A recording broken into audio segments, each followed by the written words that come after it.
Prime Minister, meantime, he's talking about a climate technology target, apparently, according to The Australian. Let's go to our political editor, Andrew Clennell. Andrew, the thing is, the Prime Minister did commit, didn't he, to the Pacific Island leaders that he would look at a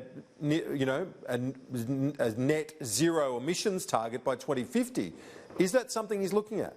Well, he's looking at it, but I think as the days go on, Kieran, it's quite clear that the government won't be adopting that zero net emissions by 2050 target. And we've seen that in terms of the comments by Matt Canavan and Michael McCormack on Sunday and Scott Morrison in the last 2 days. There's very little enthusiasm for that target. However, to deliver on his promise to the Pacific Islands Forum, the Prime Minister is commissioning the Emissions Reduction Minister, Angus Taylor, and his department to look at the potential cost of such a target. But let's assume that Scott Morrison does not go ahead with that target, and there's been this report about a technology target. I've been told that's not quite right, but the government will look to have a technology roadmap, not a technology target as such. If that occurs, the target does not occur, Anthony Albanese's made it clear in an interview with us in January that he is looking at a long-term target. And climate change spokesman Mark Butler, it's been put to me, has been in shadow cabinet incessantly talking about that zero net emissions target by 2050. So that looks like a likely target for Labor. Some in shadow cabinet are concerned about a pathway for justifying that target, how you can actually show it's achievable. Let's hear what Anthony Albanese said to us in January. Surely your target will be greater than theirs. Well, otherwise, what's the point of all the rhetoric? We'll make the announcement, and I would be I'm trying to be generous to them. Hopefully, they'll wake up tomorrow and go, there could be something in this climate change thing, and take action. I don't want to let them off the hook, but we will have a very strong position on climate change. One of the things that we're likely to do is to announce a longer-term target before we announce, because by definition, 2050, you're able zero to net do emissions, that. 2050. Well, we'll wait and we'll make our announcements at an appropriate time, but you can make those longer-term announcements before you then make announcements that are impacted by what's happening right now. So you can see how it's shaping here, Kieran. Almost a carbon copy of the last election campaign. The coalition doesn't have a longer-term target. Labor does have a longer-term target. And the coalition are then able to come up with a range of scenarios through this report Angus Taylor's doing on what that would do to the economy. From the Labor point of view, though, they've spoken to me about the potential for this long-term target today, and they are thinking they can actually wedge the government in the other direction. There's people in Labor are sort of saying to me, state Liberal governments are adopting targets, zero net emissions 2050, and they could argue the Prime Minister does not even have a policy on the issue. Another element in all this was it's been correctly reported that last year Liberal Federal Director Andrew Hurst addressed the Cabinet and told them not to discount climate change as an issue in voters' minds. And it wasn't fair to say that the election was a referendum on climate change. Issues like tax played a far bigger role, the shortened tax promises, than the climate change issue. Our emissions reduction targets we're meeting. In fact, we're going to meet them by more than 411 million tonnes this year. Now, that is about 80% of our annual emissions. That's how much we're going to beat this year's target by.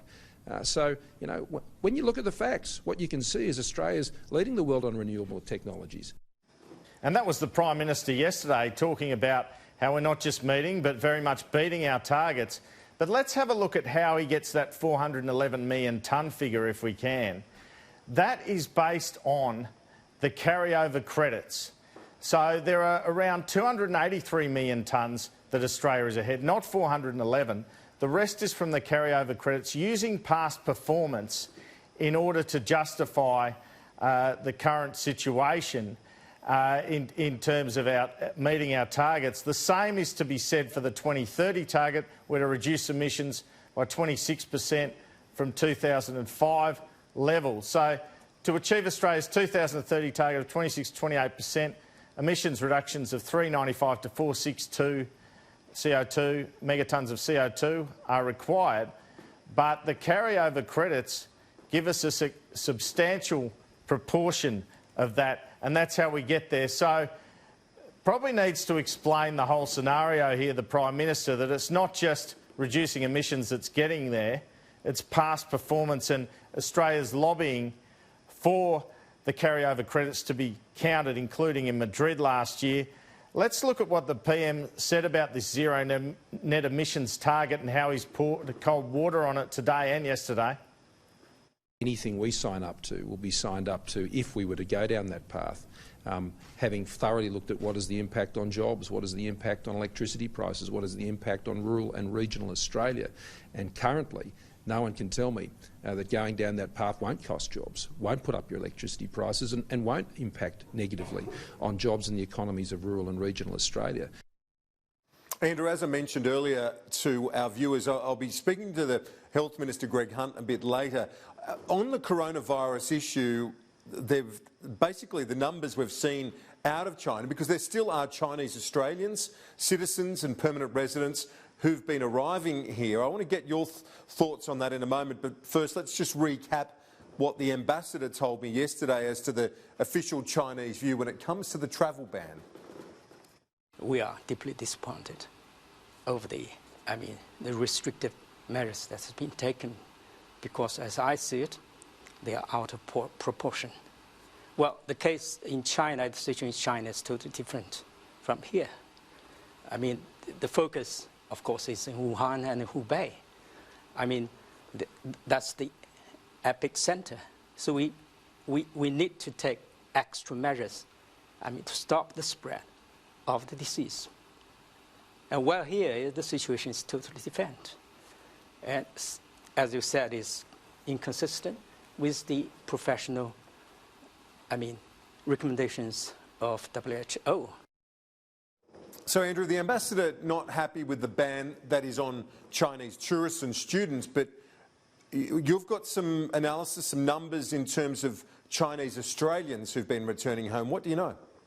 It's February 2nd when the travel ban was put in place, Kieran. We've had 30,000 Chinese Australians return as they're either Australian citizens or permanent residents. They were the ones allowed from mainland China to return and, of course, told to quarantine in their own homes for 14 days. Significantly in that period, we haven't seen an increase in coronavirus cases. It's now more than 14 days since February 2.